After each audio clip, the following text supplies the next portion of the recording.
हरि ओम। श्रीकृष्ण गोविंद हरे मुरारे, श्रीनाथ नारायण वासुदेव। श्रीकृष्ण गोविंद हरे मुरारे, श्रीनाथ नारायण वासुदेव।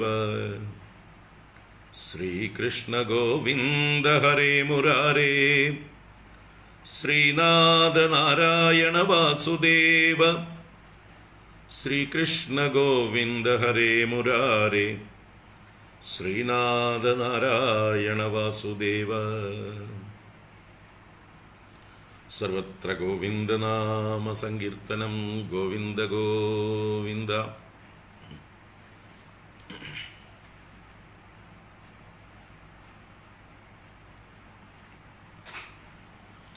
अगजानन पद्मार्कं गजाननमहर्निशम्, अनेकदं तं भक्तानाम् एकदन्तमुपास्महे। ॐ श्रीमहागणपतये नमः।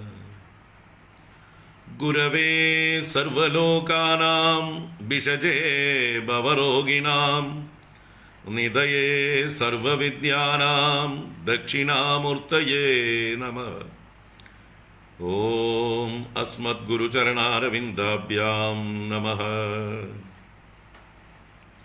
ज्ञानानन्दमयं देवं निर्मलस्फटिकाकृतिम्, आधारं सर्वविद्यानां हयग्रीवमुपास्महे। ॐ श्री हयग्रीवमूर्तये नमः। सरस्वती नमस्तुभ्यं वरदे कामरूपिणि, विद्यारम्भं करिष्यामि सिद्धिर्भवतु मे सदा। ॐ श्री महासरस्वत्यै नमः। उमाकोमलहस्ताब्जसम्भावितललाटकं, हिरण्यकुण्डलं वन्दे कुमारं पुष्करस्रजम्। ॐ वेट्रिवेल मुरुगनुक्कु हरोहरा। भूतनाद सदानन्द सर्वभूतदयापरा, रक्ष रक्ष महाबाहो, शास्त्रे तुभ्यं नमो नमः। स्वामिये शरणमय्यप्पा। कोमलं कूजयन् वेणुं श्यामलोऽयं कुमारकः, वेदवेद्यं परं ब्रह्म भासतां पुरतो मम। सायङ्काले वनान्दे कुसुमिदसमये सैकते चन्द्रिकायां, त्रैलोक्याकर्षणाङ्गं सुरवरगणिकामोहनापाङ्गमूर्तिं, सेव्यं शृङ्गारभावैः नवरसभरितैः गोपकन्यासहस्रैः, वन्देऽहं रासकेळीरतमतिसुभगं वश्यगोपालकृष्णम्। आनीलश्लक्ष्णकेशं ज्वलितमकरसल्कुण्डलं, मन्दहासस्यन्दार्द्रं कौस्तुभश्रीपरिगतवनमालोरुहाराभिरामम्, श्रीवत्साङ्गं सुबाहुं मृदुलसदुतरं काञ्चनच्छायचेलं, चारुस्निग्धोरुमम्बोरुहललितपदं भावयेऽहं भवन्दम्। श्रीकृष्ण गोविंद हरे मुरारे, श्रीनाथ नारायण वासुदेव। श्रीकृष्ण गोविंद हरे मुरारे, श्रीनाथ नारायण वासुदेव। श्रीकृष्ण गोविंद हरे मुरारे, श्रीनाथ नारायण वासुदेव। सर्वत्र गोविंद नाम संकीर्तनं, गोविंद गोविंद। मोक्षाब्धिसारमय भागवदाख्य दद्नो നാരായണീയ നവനീതമഹോ ഗൃഹീത്വാ മായാമയൗഘപരിതപ്തജനായ യോദാത് നാരായണാവനിസുരായ നമോസ്തു തസ്മൈ. ഗംഗാ ഗീതാ ച ഗായത്ര്യഭിജ തുളസികാ ഗോപികാ ചന്ദനം തത് സാളഗ്രാമാഭിപൂജാ പരപുരുഷ തഥൈകാദശീ നാമവർണാഃ ഏതാന്യഷ്ടാപ്യയത്നാന്യൈ കലിസമയേ ത്വൽപ്രസാദ പ്രവൃദ്ധ്യാ ക്ഷിപ്രം മുക്തിപ്രദാനീത്യഭിദദുർഷയഃ തേഷു മാം സജ്ജയേതാഃ. പീതാംബരം കരവിരാജിത ശംഖചക്രകൗമോദഗീ സരസിജം കരുണാസമുദ്രം രാധാസഹായമതിസുന്ദരമന്ദഹാസം വാതാലയേശമനിശം ഹൃദി ഭാവയാമി. വാതാലയേശമനിശം ഹൃദി ഭാവയാമി.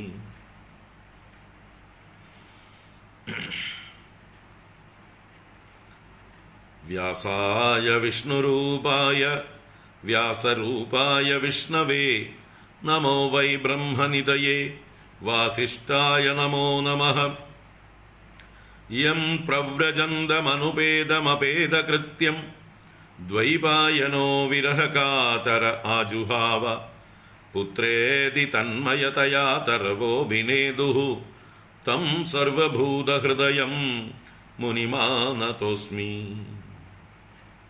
നാരായണം നമസ്കൃത്യ നരം ചൈവ നരോത്തമം ദേവീം സരസ്വതീം വ്യാസം തതോ ജയമുദീരയേത്. ഓം നമോ ഭഗവതേ വാസുദേവായ. ഓം ശ്രീകൃഷ്ണ പരമാത്മനേ നമഃ. ഓം നമഃ പരമർഷിഭ്യോ നമഃ പരമർഷിഭ്യഃ. നാരായണ.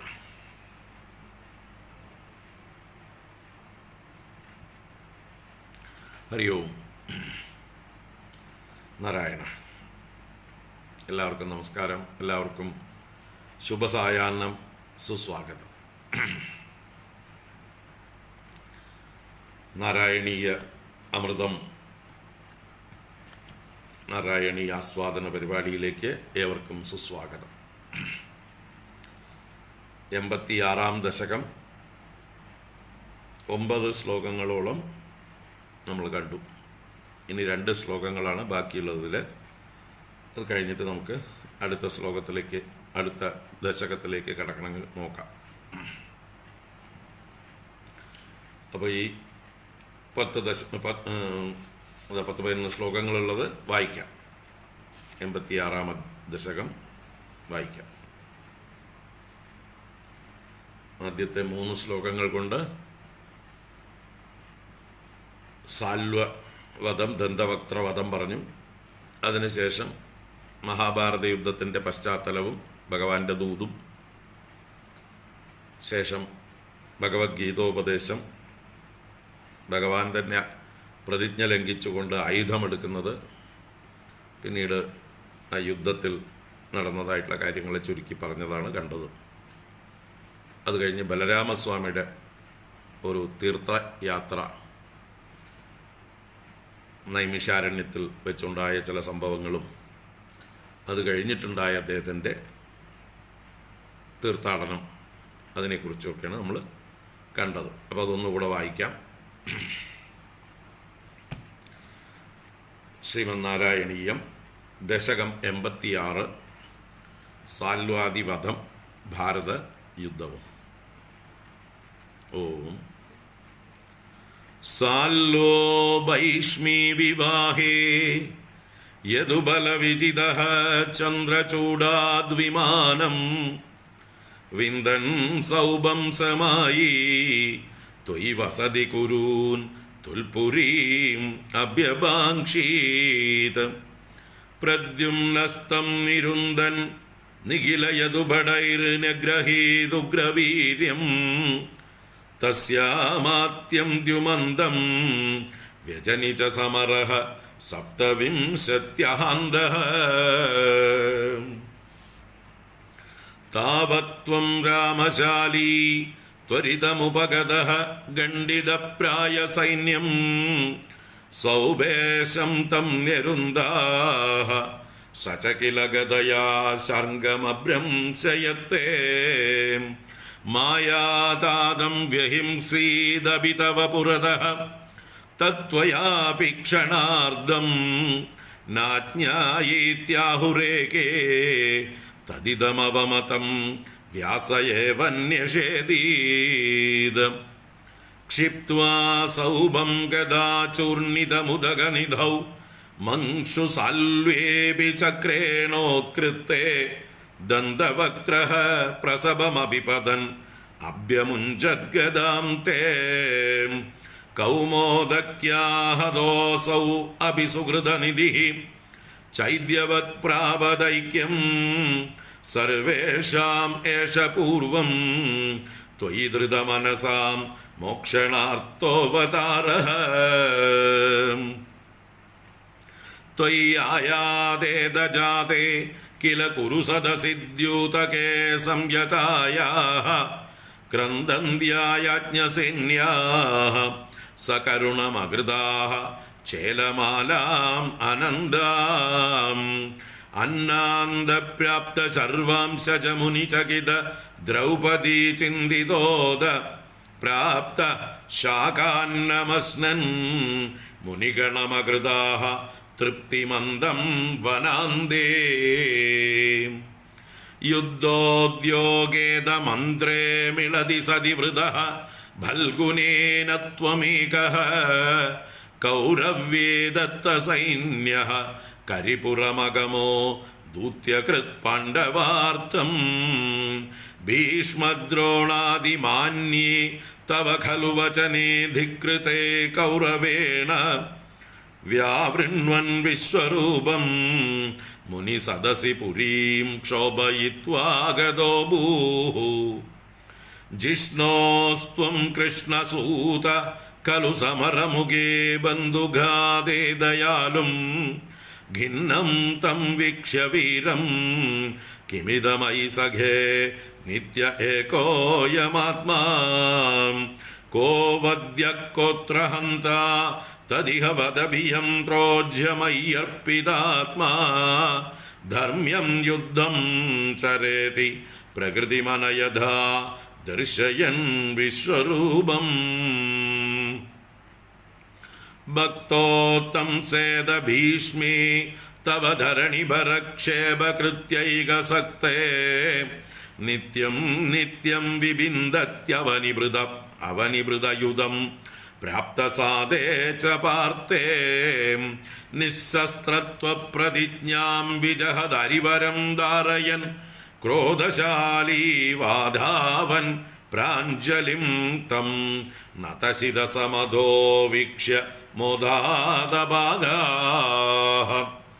യുദ്ധേ ദ്രോണസ്യ ഹസ്തിസ്ഥിരരണഭഗദത്തേരിതം വൈഷ്ണവാസ്ത്രം വക്ഷസ്യാദത്തചക്രസ്ഥഗിതരവിമഹാഃ പ്രാർദ്ധയത് സിന്ധുരാജം നാഗാസ്ത്രേ കർണമുക്തേ ക്ഷിതിമവനമയൻ കേവലം കൃത്തമൗലിം തത്രേതത്രാപി പാർത്ഥം കിമിവ നഹി ഭവാൻ പാണ്ഡവാനാമകാർഷീത് യുദ്ധാദൗ തീർത്ഥഗാമീ സകലു ഹലധരോ നൈമിഷക്ഷേത്രമൃച്ഛൻ അപ്രത്യുത്തായി സൂതക്ഷയകൃതത സുതം തൽപതേ കൽപ്പയിത്വാ യജ്ഞഗ്നം ബൽവലം പർവണി പരിദളയൻ സ്നാതതീർത്ഥോരണാന്തേ സംപ്രാപ്തോ ഭീമദുര്യോധനരണമശമം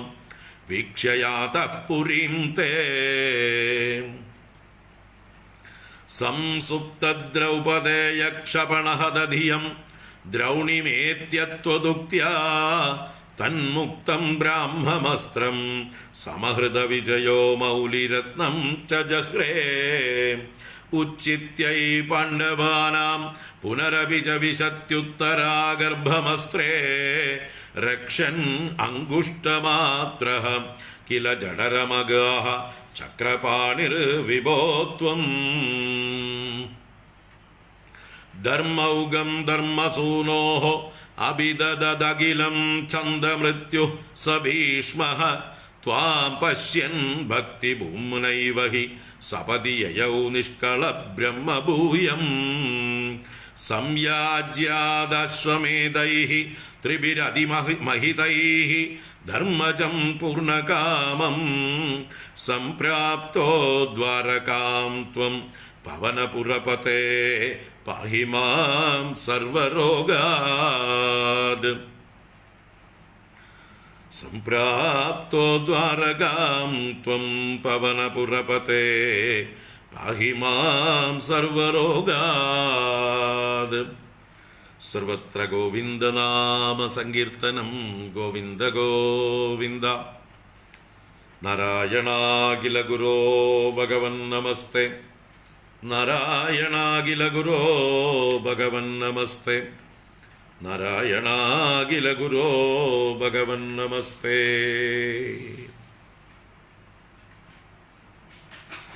ഹരി ഓം. എല്ലാവർക്കും നമസ്കാരം.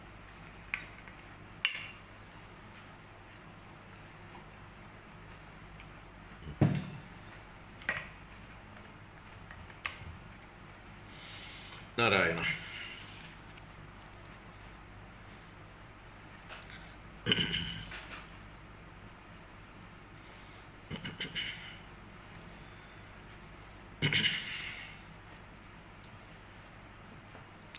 ഇപ്പം 86-ാം ദശകമാണ് നമ്മൾ കണ്ടുകൊണ്ടിരിക്കുന്നത്.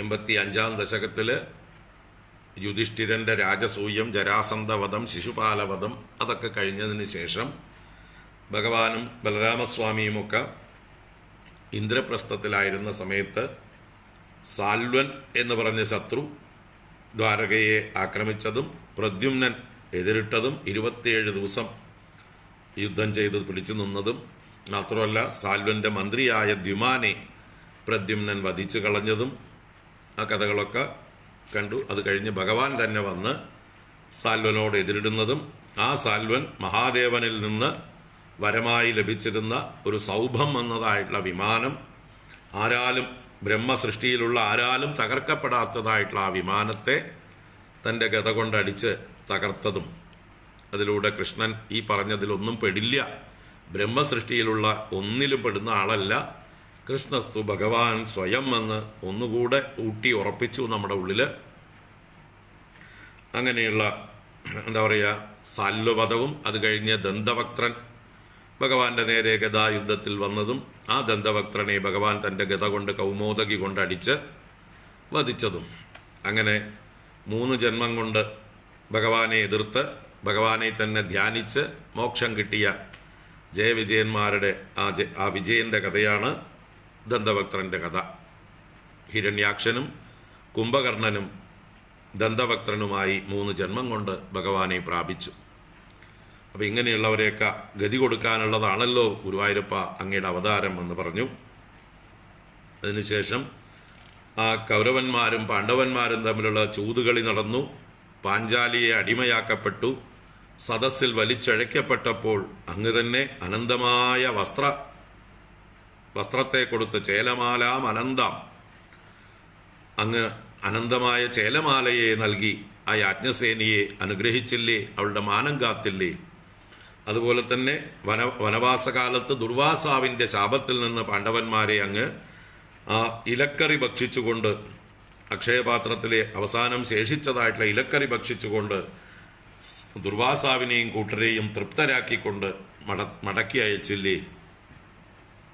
അത് കഴിഞ്ഞ് യുദ്ധാരംഭത്തിൽ പാണ്ഡവന്മാർ അങ്ങയെ വരിച്ചു, അർജുനൻ വന്ന് അങ്ങയെ ഏകനായി വരിച്ചു. കൗരവന്മാർക്ക് യാദവ സൈന്യത്തെ കൊടുത്തു. അതിനുശേഷം അങ്ങ് പാണ്ഡവന്മാരുടെ ദൂതനായി ഹസ്തിനപുരത്തിലേക്ക് ചെന്നു. ഭീഷ്മദ്രോണാദികളൊക്കെ അങ്ങയെ മാനിച്ചപ്പോഴും ആ ദുര്യോധനൻ അങ്ങയെ ധിക്കരിച്ചതായിട്ടുള്ള സമയത്ത് അങ്ങ് ആ സദസ്സിൽ വെച്ച് വിശ്വരൂപം ദർശിപ്പിച്ചുകൊണ്ട് ആ ഹസ്തിനപുരിയെ തന്നെ ഇളക്കി മറിച്ചുകൊണ്ട് അങ്ങ് മടങ്ങിപ്പോന്നില്ലേ ഗുരുവായൂരപ്പ എന്ന് 5 ശ്ലോകങ്ങൾ നമ്മൾ മിനിഞ്ഞാന്ന് കണ്ടതാണ്. അതിനുശേഷം ഇന്നലെ കണ്ടത് 6-ാം ശ്ലോകം മുതൽക്ക് ഭഗവത്ഗീതയാണ് 6-ാമത്തെ ശ്ലോകത്തിലെ വിഷയം.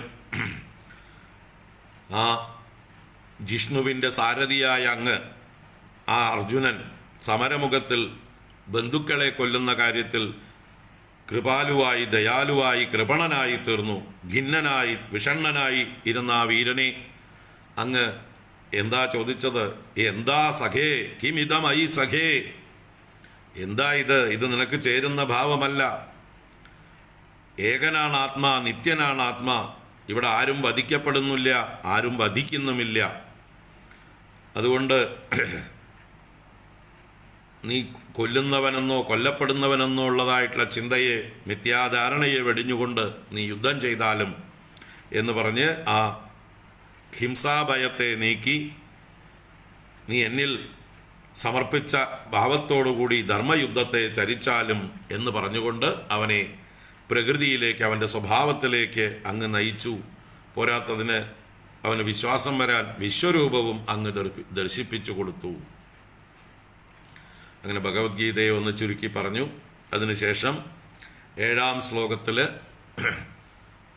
ഭീഷ്മരും അർജുനനുമായിട്ടുണ്ടായ യുദ്ധത്തിൽ അർജുനൻ തളർന്നതായിട്ടുള്ള ആ സന്ദർഭത്ത് ഭഗവാൻ രഥചക്രം എടുത്തുകൊണ്ട് ആ ഭീഷ്മരുടെ നേരെ പാഞ്ഞു ചെന്നു. ഭീഷ്മർ തൊഴുകയുമായി നിന്നതായിട്ടുള്ള സമയത്ത്, തലകുനിച്ച് നിന്നതായിട്ടുള്ള സമയത്ത് ഭഗവാൻ മടങ്ങിപ്പോരുകയും ചെയ്തു. തം നതശിരസം വീക്ഷ്യ മോദാത് അപാഗാഹ, അങ്ങനെ തൊഴുതു നിൽക്കുന്ന ഭീഷ്മരെ കണ്ട് അങ്ങ് മടങ്ങിപ്പോരുകയും ചെയ്തു എന്നുള്ള ആ കാര്യം 7-ാം ശ്ലോകത്തിൽ പറഞ്ഞു. 8-ാം ശ്ലോകത്തിൽ എങ്ങനെയൊക്കെയാണ് അർജുനനെ രക്ഷിച്ചത്, ആ ഭഗദത്തൻ അയച്ചതായിട്ടുള്ള വൈഷ്ണവാസ്ത്രത്തെ ഭഗവാൻ തന്നെ മാറിടത്തിൽ വാങ്ങിക്കൊണ്ട് അർജുനനെ രക്ഷിച്ചു. അതുപോലെ സിന്ധുരാജാവായ ജയദ്രഥനെ വധിക്കാൻ തൻ്റെ ചക്രം കൊണ്ട് സൂര്യനെ മറച്ച് വേഗം സന്ധ്യയാക്കി ഇരുട്ടാക്കി ജയദ്രഥനെ പുറത്തേക്ക് വരുത്തിച്ച് അർജുനനെ കൊണ്ട് കൊല്ലിച്ചു. അങ്ങനെ അർജുനനെ രക്ഷിച്ചു.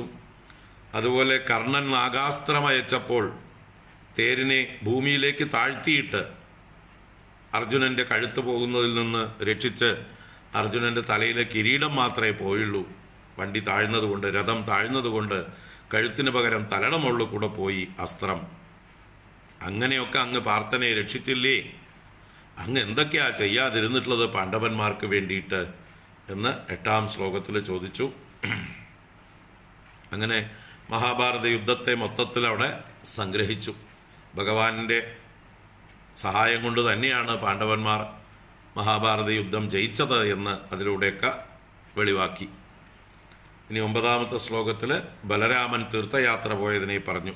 യുദ്ധം ആരംഭിച്ചതായിട്ടുള്ള സമയത്ത് തീർത്ഥയാത്ര വ്യാജേന പോയതായിട്ടുള്ള ഹലധരനെ, ബലരാമനെ, അദ്ദേഹം നൈമിശാരണ്യത്തിൽ വെച്ച് തന്നെ കണ്ടപ്പോൾ എഴുന്നേറ്റ് എതിരേറ്റില്ല എന്ന് ദേഷ്യപ്പെട്ട് അന്നത്തെ സൂതനായിരുന്ന ലോമഹർഷണൻ്റെ ശിരസ്സറുത്തതും അതിൻ്റെ പ്രായശ്ചിത്തമായിട്ട് ബ്രഹ്മഹത്യാപാപം തീർക്കാനായിക്കൊണ്ട് പുത്രനായ ഉഗ്രസ്രവസ് എന്ന സൂതനെ അഭിഷേകം ചെയ്ത് അനുഗ്രഹിച്ചതും ബൽവലൻ എന്ന രാക്ഷസനെ, ഇവരുടെ യാഗം മുടക്കിക്കൊണ്ടിരുന്ന ആ രാക്ഷസനെ യുദ്ധത്തിൽ വധിച്ചതും അതിനുശേഷം വീണ്ടും ഭാരതം മുഴുവനുള്ളതായിട്ടൊരു തീർത്ഥാടനം നടത്തി സ്നാതതീർത്ഥനായി എല്ലാ തീർത്ഥങ്ങളിലും സ്നാനം ചെയ്ത് അവസാനം മഹാഭാരത യുദ്ധം അവസാന ദിവസം ഭീമ ദുര്യോധനന്മാർ ഗദായുദ്ധം നടത്തിക്കൊണ്ടിരിക്കുമ്പോൾ അവിടെ എത്തി.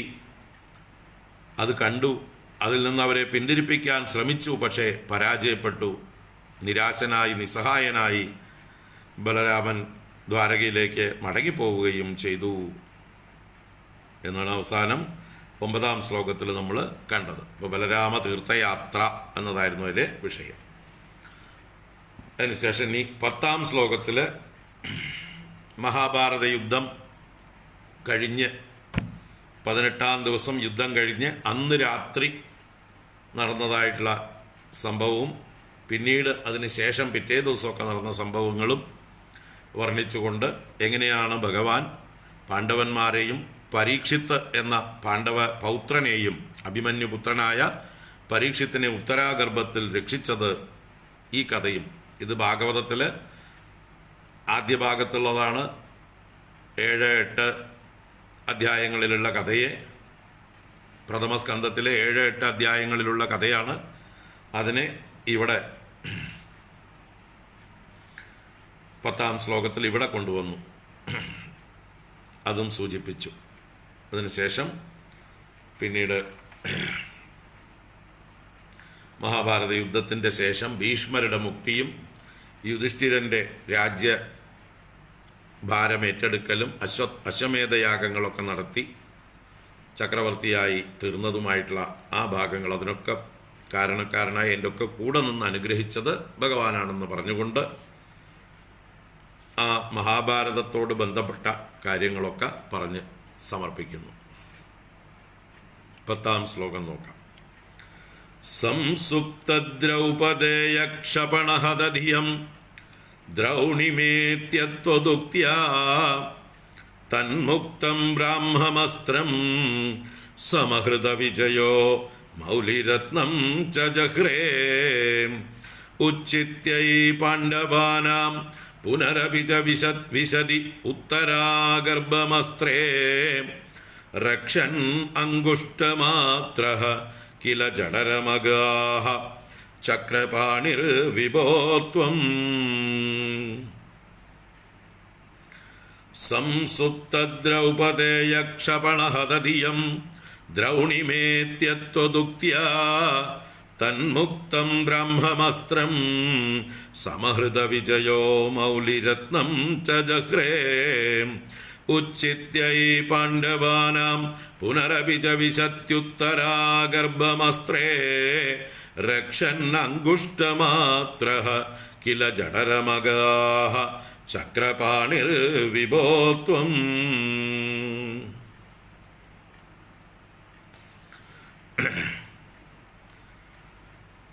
അപ്പോൾ മഹാഭാരത യുദ്ധം 18 ദിവസം നീണ്ടു നിന്നു. അവസാനമായിട്ട് ദുര്യോധനനാണ് പതിക്കുന്നത്. ഭീമസേനനുമായിട്ടുള്ള ഗദായുദ്ധത്തിൽ ഭഗവാന്റെ സൂചന സ്വീകരിച്ച് തന്നെ യുദ്ധത്തിൽ പ്രവീണൻ ദുര്യോധനനാണ്. എന്നാൽ കായിക ശക്തി ഭീമസേനനാണ് കൂടുതൽ. രണ്ടുപേരും അതുകൊണ്ട് തന്നെ തുല്യരായിട്ട് നിൽക്കുകയാണ് യുദ്ധത്തിൽ, ഗദായുദ്ധത്തിൽ. ജയപരാജയങ്ങളില്ലാതെ യുദ്ധം തുടരുകയായിരുന്നു. അപ്പോഴാണ് ഭീമസേനന് ഭഗവാൻ മർമ്മം കാണിച്ചു കൊടുത്തത്. ദുര്യോധനനെ വധിക്കണമെങ്കിൽ ദുര്യോധനൻ്റെ തുടയിൽ അടിച്ചാൽ മാത്രമേ ദുര്യോധനനെ തകർക്കാൻ പറ്റുള്ളൂ. ബാക്കി അരയ്ക്ക് മുകളിൽ എവിടെയും അദ്ദേഹത്തിന് ഒന്നും സ്പർശിക്കില്ല, ഒന്നും തൊടില്ല. കാരണം ഗാന്ധാരിയുടെ ഒരു അനുഗ്രഹം കൂടിയുണ്ട്. അമ്മയായിട്ടുള്ള ഗാന്ധാരി, കണ്ണു കെട്ടിയിരുന്ന ഗാന്ധാരി മകനെ അനുഗ്രഹിക്കാൻ വേണ്ടി മകൻ മുമ്പിൽ വന്നതായിട്ടുള്ള സമയത്ത് മകനോട് അമ്മ പറഞ്ഞിരുന്നു, നീ പിറന്ന കോലത്തിൽ എൻ്റെ മുമ്പിൽ വരണം. ഞാൻ കണ്ണ് കെട്ടഴിച്ച് നിന്നെ വീക്ഷിച്ചാൽ എൻ്റെ തപസ്സിൻ്റെ ശക്തി, അതുകൊണ്ട് നിൻ്റെ ശരീരം മുഴുവൻ ഞാൻ രക്ഷിക്കാം എന്ന് പറഞ്ഞിട്ടുള്ള അനുഗ്രഹമായിരുന്നു. പക്ഷേ ആ സന്ദർഭത്തിൽ നമ്മുടെ ദുര്യോധനൻ അരയ്ക്ക് താഴെ വസ്ത്രമെടുത്തുകൊണ്ട് വന്നു. അമ്മ കണ്ണുകെട്ടഴിച്ച് നോക്കുമ്പോൾ അരയ്ക്ക് മുകളിൽ മാത്രം വസ്ത്രമില്ലാതെയും അരയ്ക്ക് താഴെ വസ്ത്രവുമായിട്ട് വന്നതായിട്ടുള്ള ദുര്യോധനനെ അമ്മ നോക്കിയപ്പോൾ അമ്മയുടെ കണ്ണിൻ്റെ ശക്തി ആ വസ്ത്രങ്ങൾ മറച്ചതുകൊണ്ട് തുടകൾക്കോ കാലുകൾക്കോ അതിൻ്റെ അനുഗ്രഹം കിട്ടിയില്ല. അരയ്ക്ക് മുകളിൽ അമ്മയുടെ അനുഗ്രഹം, പ്രൊട്ടക്ഷൻ കിട്ടി, കവചം. അമ്മയ്ക്ക് തന്നെ നിരാശയായി. നീ എന്നെ വഞ്ചിച്ചു,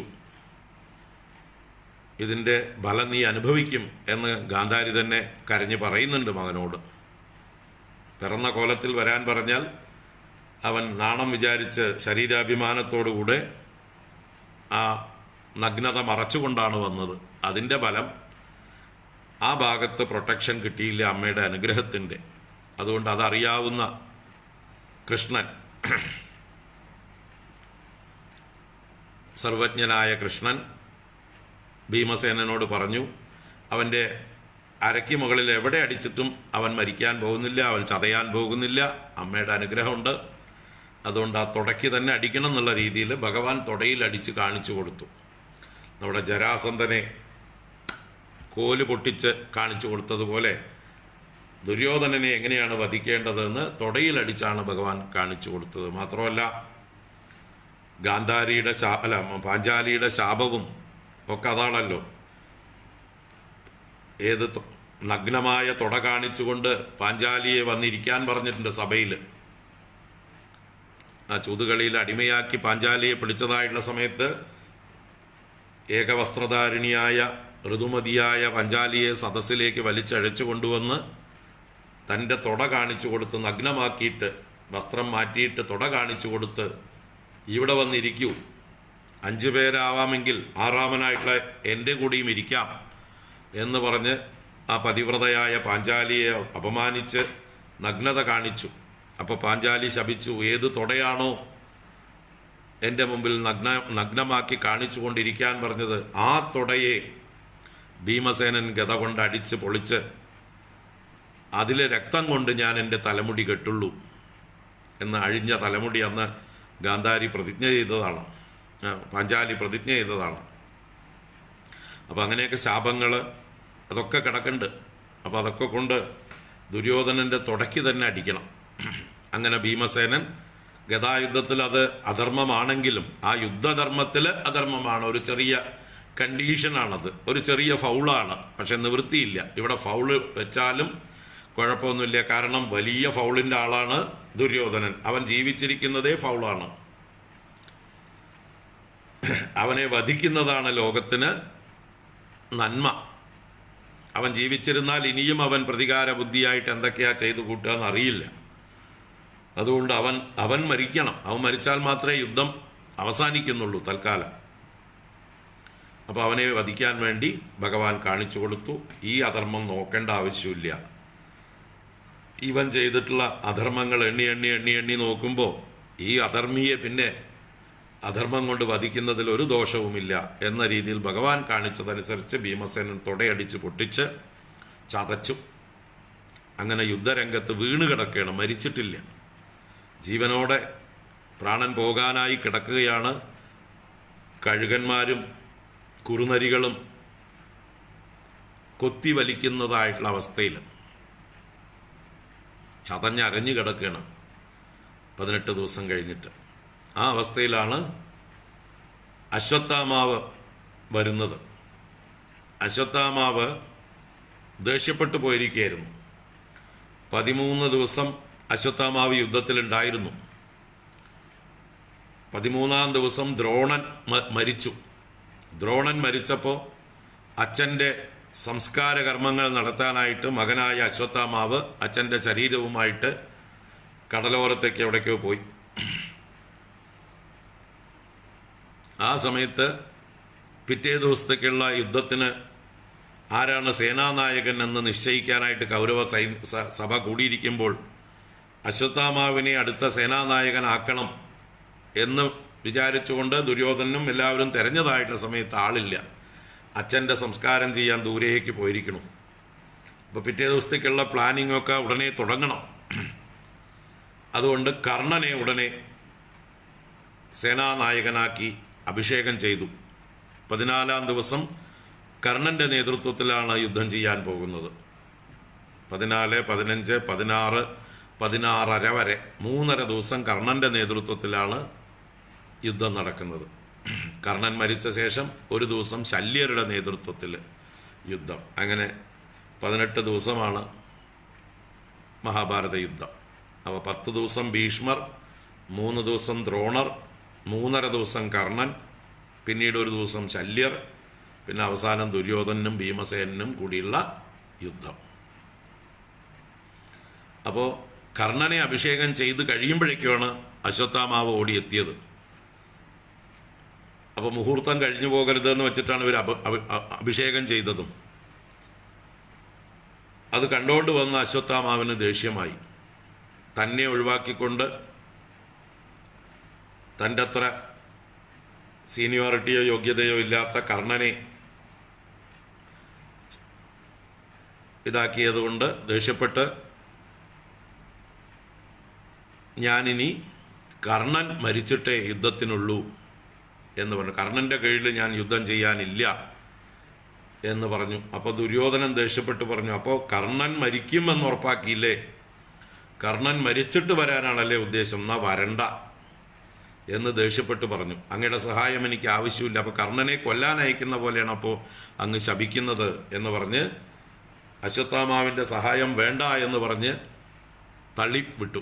അതാണ് പിന്നീട് ശല്യരെ, കർണൻ്റെ മരണശേഷം ശല്യരെ സേനാനായകനാക്കുന്നത്. അല്ലെങ്കിൽ അശ്വത്ഥാമാവ് വരേണ്ടതാണ്, പക്ഷെ അശ്വത്ഥാമാവ് യുദ്ധത്തിൽ നിന്നും മാറി നിന്നു. 13-ാം ദിവസത്തിന് ശേഷം പിന്നെയുള്ള യുദ്ധങ്ങളിൽ അശ്വത്ഥാമാവ് പങ്കെടുത്തില്ല. ചിരഞ്ജീവിയുമാണ്, ആൾക്ക് മരണവുമില്ല. അപ്പോൾ അദ്ദേഹം അവസാനം ഈ എല്ലാ യുദ്ധവും കഴിഞ്ഞ് ദുര്യോധനനും വീണപ്പോൾ അശ്വത്ഥാമാവിന് പശ്ചാത്താപമായി, സങ്കടമായി. കാരണം തൻ്റെ ബാല്യത്തിൽ ദ്രോണർ ഇവിടെ ഹസ്തിനപുരത്തിലെ ആചാര്യനായി വന്ന് സ്ഥാനമേറ്റെടുത്തതായിട്ടുള്ള സമയത്ത് എൻ്റെ സഹോദരനാണ് എന്ന് പറഞ്ഞുകൊണ്ട് ദുര്യോധനനാണ് അശ്വത്ഥാമാവിനെ ആദ്യം കയറി പിടിച്ചത്. അന്ന് തൊട്ട് ദുര്യോധനൻ അശ്വത്ഥാമാവിനെ മുറുക്ക പിടിച്ചിരിക്കുകയായിരുന്നു. ആചാര്യൻ്റെ മകനെ മണിയടിച്ചു വെച്ചാൽ ആചാര്യൻ്റെ പ്രീതി ഉണ്ടാവും, ആചാര്യൻ്റെ സഹായം ഉണ്ടാവും എന്നുള്ള ബുദ്ധിമാനായിട്ടുള്ള കുശലബുദ്ധിയായിട്ടുള്ള ദുര്യോധനൻ അന്നേ പ്ലാനിങ് തുടങ്ങിക്കഴിഞ്ഞിരുന്നു, പ്രഗത്ഭന്മാരെ ശക്തന്മാരെയൊക്കെ തൻ്റെ പക്ഷത്താക്കാൻ. അപ്പം അന്ന് തൊട്ട് അശ്വത്ഥാമാവിനെ സ്വന്തം സഹോദരനാക്കി ഒരു ക്ഷത്രിയനെ പോലെ രാജകീയമായിട്ടുള്ള എല്ലാ സൗകര്യങ്ങളും കൊടുത്തുകൊണ്ട് ആ കൊട്ടാരത്തിൽ വിലസാനുള്ള സ്വാതന്ത്ര്യം കൊടുത്തിരുന്നു. ഒരു ഗുരുപുത്രനായി, ഒരു ബ്രാഹ്മണനായി ഒതുക്കി നിർത്തുകയല്ല ഉണ്ടായത്. എല്ലാ സഭയിലും പ്രമുഖ സ്ഥാനം കൊടുത്തുകൊണ്ട് അശ്വത്ഥാമാവിന് അംഗീകാരം കൊടുത്തിരുന്നു. അപ്പോൾ അതിൻ്റെ കൃതജ്ഞത അശ്വത്ഥാമാവിന് എപ്പോഴും ദുര്യോധനോടുണ്ടായിരുന്നു. പക്ഷേ കർണനോടുള്ള ചെറിയൊരു ഒരസൽ കാരണം ദുര്യോധനെ സഹായിക്കാൻ അവസാനം പറ്റിയില്ല. അപ്പോൾ ആ ഒരു പശ്ചാത്താപം അദ്ദേഹം എന്തെങ്കിലും ചെയ്ത് ദുര്യോധനെ സന്തോഷിപ്പിക്കണം എന്ന് വിചാരിച്ചു. അങ്ങനെ മഹാഭാരത യുദ്ധം കഴിഞ്ഞ് 18-ാം ദിവസം ബാക്കിയായത് വിരലിലെണ്ണാവുന്ന ആളുകൾ, പാണ്ഡവപക്ഷത്ത് പഞ്ചപാണ്ഡവന്മാരും കൃഷ്ണനും സാത്യകിയും 5 പാണ്ഡവപുത്രന്മാരും പിന്നെ ദൃഷ്ടദ്യുമ്നനും, പാഞ്ചാലി സഹോദരനായിട്ടുള്ള ദൃഷ്ടദ്യുമ്നൻ, പാഞ്ചാലിയുടെ 5 മക്കൾ. അത് 5 ഭർത്താക്കന്മാരിലുള്ള ഓരോരോ മക്കളാണ്. യുധിഷ്ഠിരനിലുള്ള മകൻ, ഭീമനിലുള്ള മകൻ, അർജുനനിലുള്ള മകൻ, നകുലനിലും സഹദേവനിലുള്ള 5 പുത്രന്മാർ പാഞ്ചാലിക്കുണ്ട്. അവർ 5 പേരും ശേഷിച്ചു. ദൃഷ്ടദ്യുമ്നൻ ശേഷിച്ചു, സാത്വികി, കൃഷ്ണൻ, പഞ്ചപാണ്ഡവന്മാർ, ഇവരാണ് പാണ്ഡവപക്ഷത്ത് ശേഷിച്ചത്. അപ്പോൾ ഇവരെല്ലാം കൂടി രാത്രി വൈകി യുദ്ധം കഴിഞ്ഞപ്പോൾ അവിടെ രാത്രിയിൽ ശിബിരമുണ്ട്. കുരുക്ഷേത്രത്തിൽ തന്നെയുള്ള ശിബിരത്തിൽ തന്നെ അവർ വിശ്രമിക്കാമെന്ന് എല്ലാവരും കയറി കിടന്നു. ക്ഷീണം കൊണ്ട് വേഗം ഉറങ്ങിപ്പോയി ഇവരൊക്കെ. പാഞ്ചാലി പുത്രന്മാർ 5 പേരും പാഞ്ചാലിയുടെ സഹോദരനായ ദൃഷ്ടദ്യുമ്നനും ഉറങ്ങി. മറ്റു പാണ്ഡവന്മാരും ഒക്കെ ക്ഷീണിതരായിരുന്നു. പക്ഷേ കൃഷ്ണൻ ഒരു പണി ചെയ്തു. പാണ്ഡവന്മാരെ 5 പേരെയും സാത്വികയെയും കൂട്ടി കൃഷ്ണൻ പറഞ്ഞു, നമുക്ക് പോകാം, നമ്മുടെ സ്ത്രീകൾ കാത്തിരിക്കുന്നുണ്ടാവും വിവരങ്ങളൊക്കെ അറിയാൻ വേണ്ടി. സ്ത്രീകളുടെ ശിബിരത്തിലേക്ക് പോകാം നമുക്ക്, അത് കുറേ ദൂരെയാണ്. അപ്പോൾ ഇവരുടെയൊക്കെ അമ്മമാരും പെങ്ങന്മാരും ഭാര്യമാരും ഒക്കെ കാത്തിരിക്കുന്ന അവിടേക്ക് പോയി നമുക്ക് വിവരം കൊടുക്കണം എന്ന് പറഞ്ഞ് കൃഷ്ണൻ ഇവരെ വിളിച്ചു, പാണ്ഡവന്മാരെ വിളിച്ചു. അപ്പോൾ പാണ്ഡവന്മാർ പറഞ്ഞു, കുട്ടികൾ ഉറങ്ങുന്നുണ്ട്, അവരെയും വിളിക്കാം എന്ന് പറഞ്ഞപ്പോൾ കൃഷ്ണൻ പറഞ്ഞു, വേണ്ട, അവർ ഉറങ്ങട്ടെ, അവർ അമ്മാവനുണ്ടല്ലോ കൂടെ. സേനാനായകനായ ദൃഷ്ടദ്യുമ്നനുണ്ട്, പാഞ്ചാലിയുടെ സഹോദരനായിരുന്നു പാണ്ഡവ സൈന്യത്തിൻ്റെ സേനാനായകൻ. അദ്ദേഹം അവിടെ ഉണ്ട്. അപ്പോൾ കൂടെ ഉണ്ടല്ലോ, അമ്മാവനുണ്ടല്ലോ, മക്കളും അമ്മാവനും കിടക്കട്ടെ, നമുക്ക് പോകാം, അവർ നാളെ രാവിലെ വന്നോളും എന്ന് പറഞ്ഞ് ഭഗവാന് പിന്നെ കാലസ്വരൂപനാണല്ലോ, ഓരോരുത്തരുടെയും സമയമായതൊക്കെ കൃത്യം അറിയാം. അപ്പോൾ എങ്ങനെയൊക്കെയാണ് വേണ്ടതെന്ന് ഭഗവാൻ അറിയാവുന്നത് കൊണ്ട് ഒന്നും അറിയാത്തതുപോലെ അവരെയും വിളിച്ചുകൊണ്ട് പോയി. ഈ സന്ദർഭത്തിലാണ് ഈ ദുര്യോധനന് പ്രിയം ചെയ്യാൻ വേണ്ടി ദ്രോണപുത്രനായ അശ്വത്ഥാമാവ് കൃതവർമാവുമായിട്ട് ഈ ശിബിരത്തിലേക്ക് ഇവരെല്ലാം ഉറങ്ങിക്കിടക്കുന്ന ശിബിരത്തിലേക്ക് വന്നതായിട്ടുള്ള സമയത്ത് കൃഷ്ണനും പാണ്ഡവരും പോയി കഴിഞ്ഞു. ബാക്കിയുള്ള 5 മക്കളും ദൃഷ്ടദ്യുമ്നനും നല്ല ഉറക്കം. അങ്ങനെ ഉറങ്ങിക്കിടക്കുന്ന പാഞ്ചാലി പുത്രന്മാർ 5 പേരെയും ദൃഷ്ടദ്യുമ്നനെയും, തൻ്റെ അച്ഛനെ വധിച്ച ആളാണ് ദൃഷ്ടദ്യുമ്നൻ, ദ്രോണനെ വധിക്കാൻ വേണ്ടിയിട്ടുള്ള ജന്മമാണ് ദൃഷ്ടദ്യുമ്നൻ. ആ ദൃഷ്ടദ്യുമ്നനെയും ശിരസ് അറുത്ത് ഈ അശ്വത്ഥാമാവ് ആ വിവരം ദുര്യോധനനോട് ചെന്ന് അറിയിക്കണം. മരിക്കാൻ കിടക്കുന്ന, ശ്വാസം വലിച്ചുകൊണ്ട് കിടക്കുന്നതായിട്ടുള്ള ദുര്യോധനനോട് സന്തോഷത്തിനായിക്കൊണ്ട് അറിയിക്കാൻ ചെല്ലുകയാണ്. പക്ഷേ ദുര്യോധനൻ അത് കേട്ടിട്ട് വല്ലാത്ത ദുഃഖമാണ് തോന്നിയത്. അദ്ദേഹം അതിനെ അഭിനന്ദിച്ചില്ല എന്ന് ഭാഗവതം പറയുന്നുണ്ട്.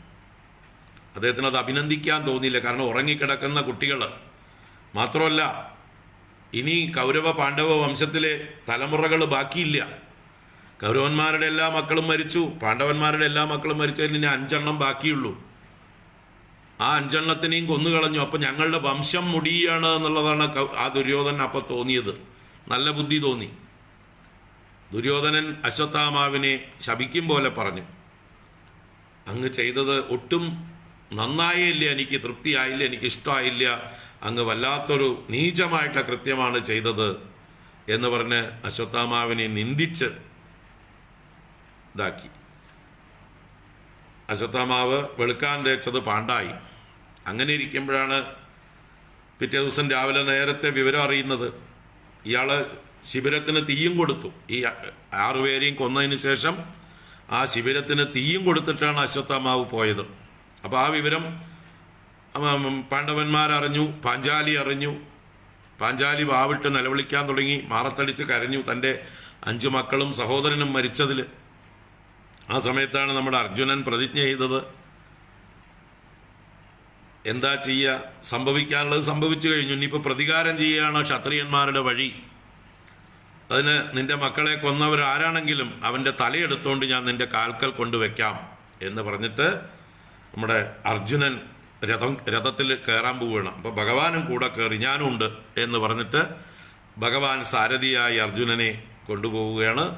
അങ്ങനെ പോയി അശ്വത്ഥാമാവിനെ തെരഞ്ഞു പിടിക്കുകയാണ്. അപ്പം അശ്വത്ഥാമാവ് ഇവർ വരണമെന്ന് അറിഞ്ഞപ്പോൾ അദ്ദേഹം ഒരു രഥത്തിൽ ഓടുകയാണ്, പായുകയാണ്.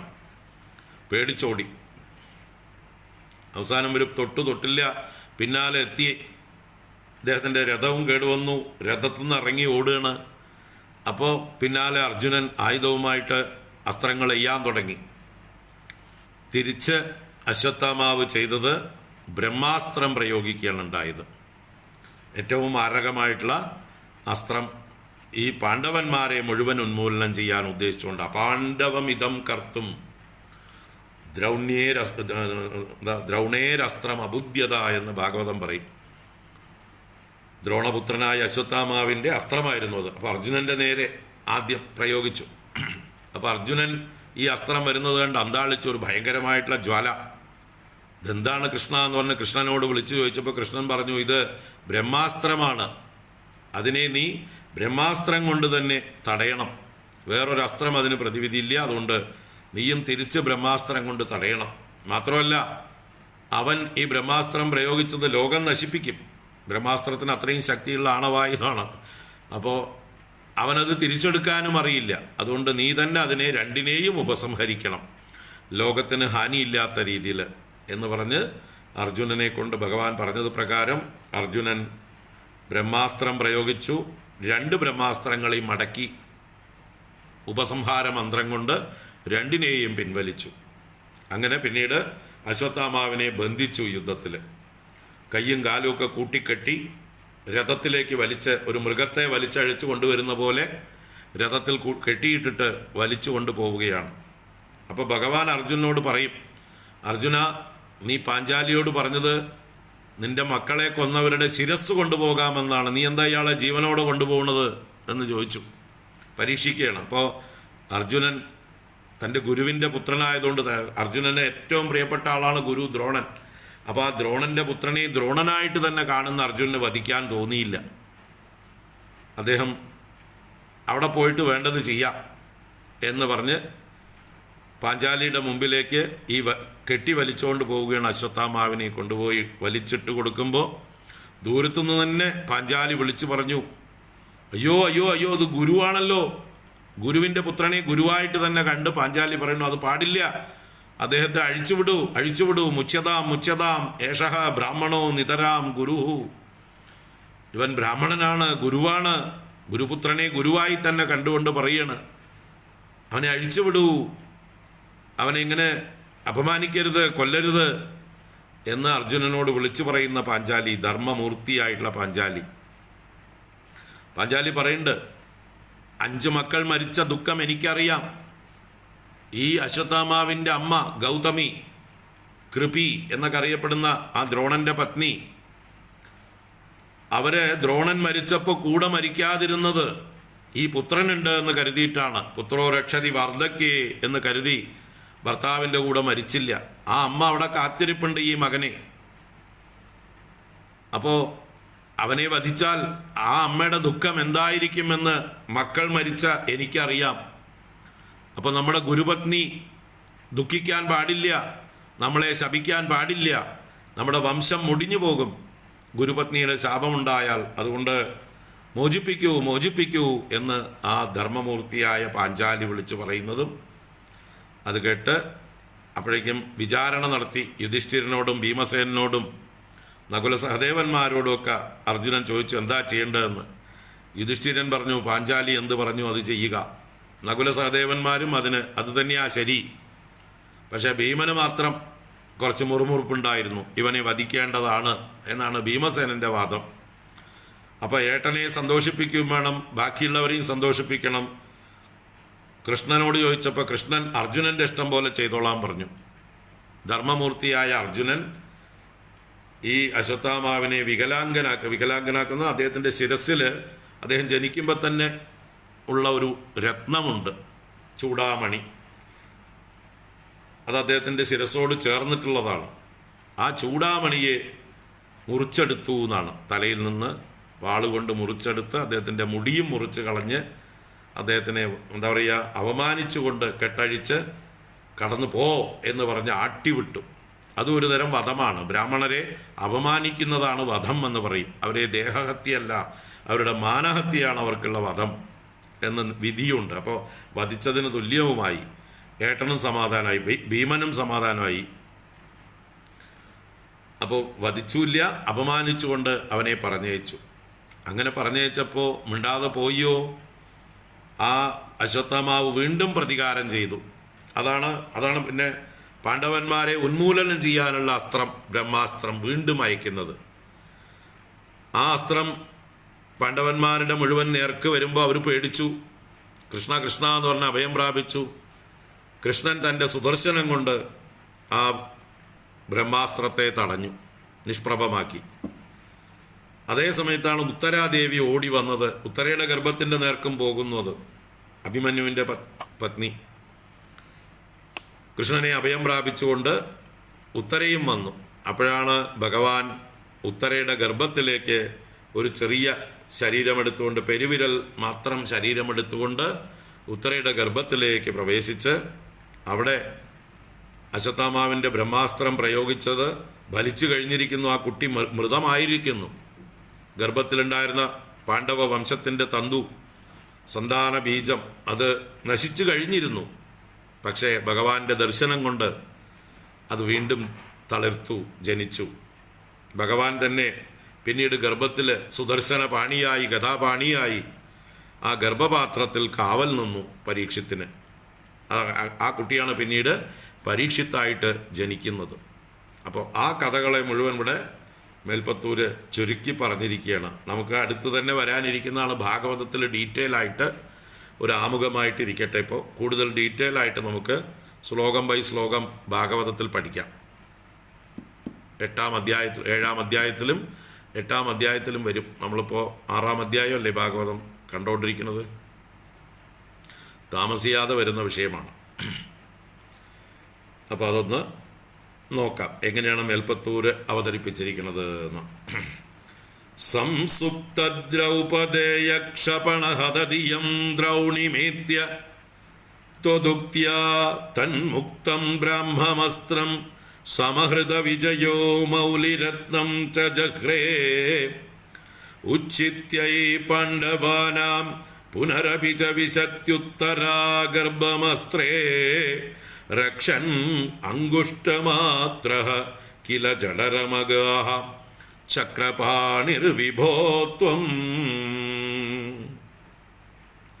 സംസുപ്ത ദ്രൗപദേയ ക്ഷപണഹതദിയം ദ്രൗണിമേത്യ ത്വദുക്ത്യാ തന്മുക്തം ബ്രാഹ്മമസ്ത്രം സമഹൃത വിജയോ മൗലിരത്നം ച ജഹ്രേ ഉച്ഛിത്യൈ പാണ്ഡവാനാം പുനരപി ച വിശത്യുത്തരാ ഗർഭമസ്ത്രേ രക്ഷൻ അങ്കുഷ്ടമാത്രഃ കില ജഡരമഗാഃ ചക്രപാണിർവിഭോ ത്വം. സംസുപ്ത ദ്രൗപദേയ ക്ഷപണഹതദിയം ദ്രൗണിം ഏത്യ. ദ്രൗണിം ഏത്യ, ദ്രൗണിയുടെ അടുത്തേക്ക്. ദ്രൗണി എന്നാൽ ദ്രോണപുത്രൻ അശ്വത്ഥാമാവ്. അശ്വത്ഥാമാവിനെ പ്രാപിച്ച് അശ്വത്ഥാമാവിൻ്റെ അടുത്ത് എത്തി അദ്ദേഹത്തെ എതിർത്ത് എന്ന് പറയാനാണ്. എങ്ങനെയുള്ള ദ്രൗണി? ആ ദ്രൗണിയെ വിശേഷിപ്പിച്ചതാണ് ആദ്യത്തെ വലിയ വരി. സംസുപ്ത ദ്രൗപദേയ ക്ഷപണഹതദിയം. സംസുപ്തരായിരുന്ന, നന്നായി ഉറങ്ങിക്കൊണ്ടിരുന്നവരായ ദ്രൗപദേയന്മാര്, ദുഷ്ടബുദ്ധിയായിട്ടുള്ള നശിച്ച ബുദ്ധിയോടുകൂടിയ ആ ദ്രൗണിം ഏത്യ, അശ്വത്ഥാമാവിൻ്റെ അടുത്തേക്ക് എത്തിയിട്ട് തന്മുക്തം ബ്രാഹ്മമസ്ത്രം, അവൻ അർജുനന്റെ നേരെ ബ്രാഹ്മമസ്ത്രം, ബ്രഹ്മാസ്ത്രത്തെ മുക്തമാക്കി, മോചിപ്പിച്ചു. തന്മുക്തം ബ്രാഹ്മമസ്ത്രം ത്വദുക്ത്യ വിജയ സമഹൃത. ഗുരുവായൂരപ്പ, ത്വദുക്ത്യ, അങ്ങ് പറഞ്ഞത് പ്രകാരം വിജയ, ആ അർജുനൻ സമഹൃത. സമഹൃത എന്ന് പറഞ്ഞാൽ സംഹരിച്ചു, ഉപസംഹാരം ചെയ്തു.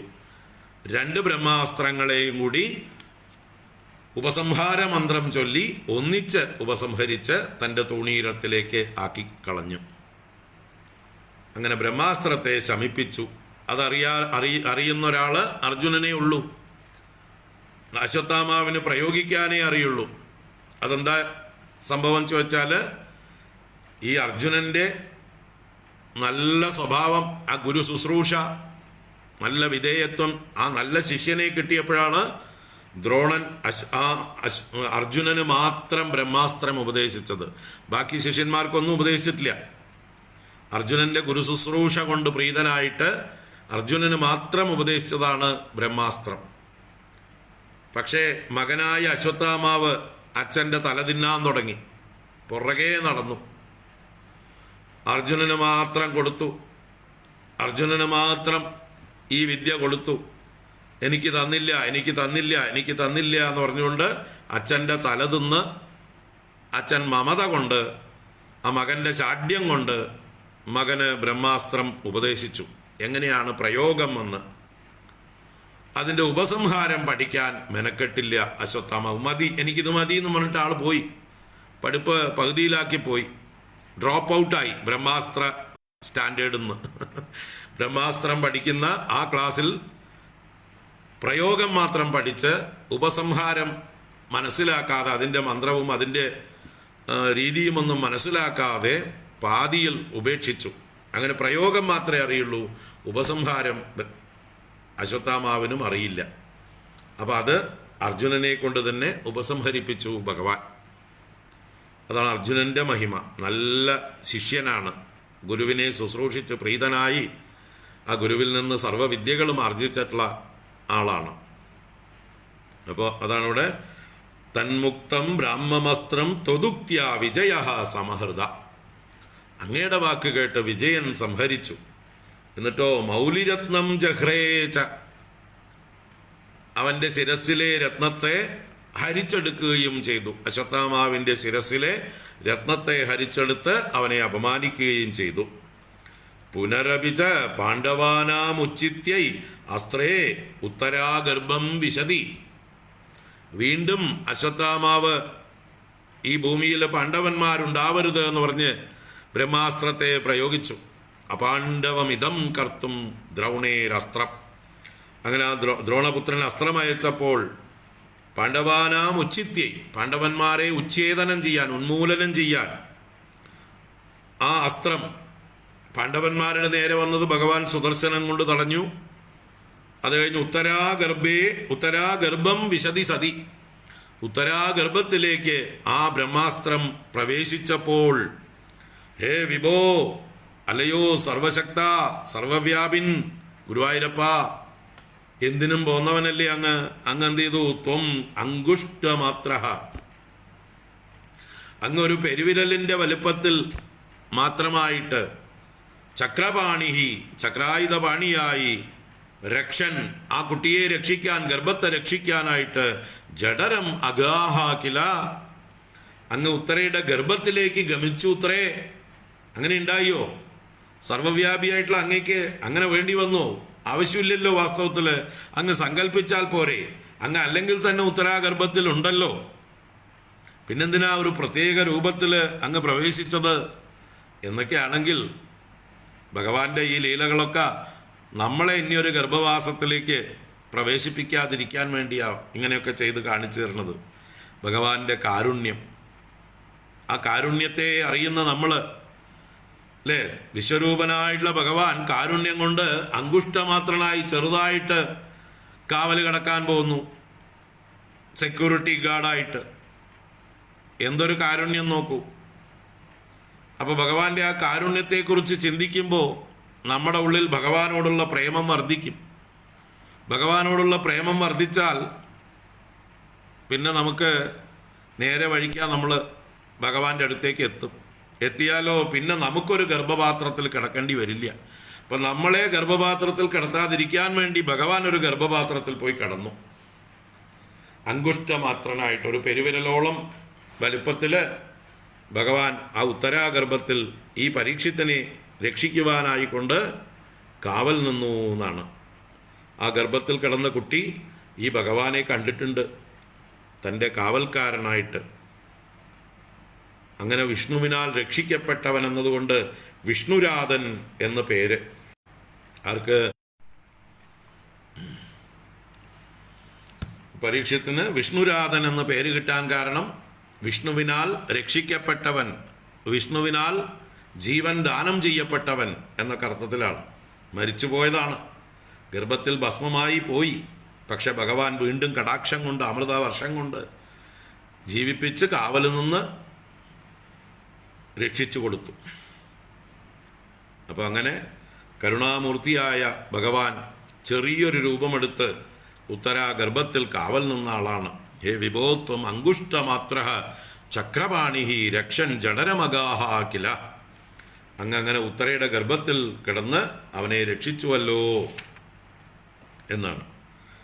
സംസുപ്തദ്രൗപദേയക്ഷപണഹദധിയം ദ്രൗണിമേത്യത്വദുക്ത്യാ തന്മുക്തം ബ്രഹ്മമസ്ത്രം സമഹൃദ വിജയോ മൗലിരത്നം ച ജഹ്രേ ഉച്ചിത്യൈ പാണ്ഡവാനാം പുനരപി ച വിശത്യുത്തരാഗർഭമസ്ത്രേ രക്ഷൻ അങ്കുഷ്ടമാത്രഃ കില ജഡരമഗാഹ ചക്രപാണിർവിഭോത്വം. ഈ അധ്യായത്തിലെ, ഈ ദശകത്തിലെ അവസാന ശ്ലോകം. ഭീഷ്മമുക്തിയും യുധിഷ്ഠിരന്റെ രാജ്യഭാരവും അശ്വമേധയാഗങ്ങളും.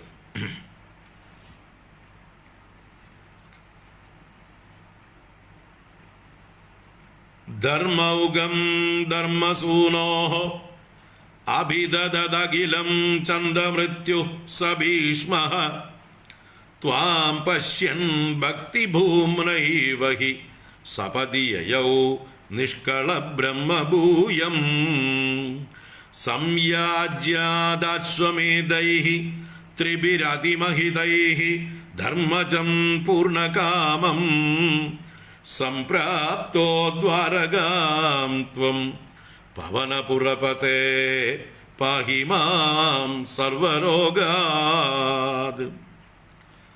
ധർമ്മൗഘം ധർമ്മസൂനോഃ അഭിദദദഖിലം ഛന്ദമൃത്യുഃ സ ഭീഷ്മഃ ത്വാം പശ്യൻ ഭക്തിഭൂമ്നൈവ ഹി സപദി യയൗ നിഷ്കള ബ്രഹ്മഭൂയം സംയാജ്യാദാശ്വമേധൈഃ ത്രിഭിരതിമഹിതൈഃ ധർമ്മജം പൂർണ്ണകാമം സംപ്രാപ്തോ ദ്വാരകാം ത്വം പവനപുരപതേ പാഹി മാം സർവരോഗാത്.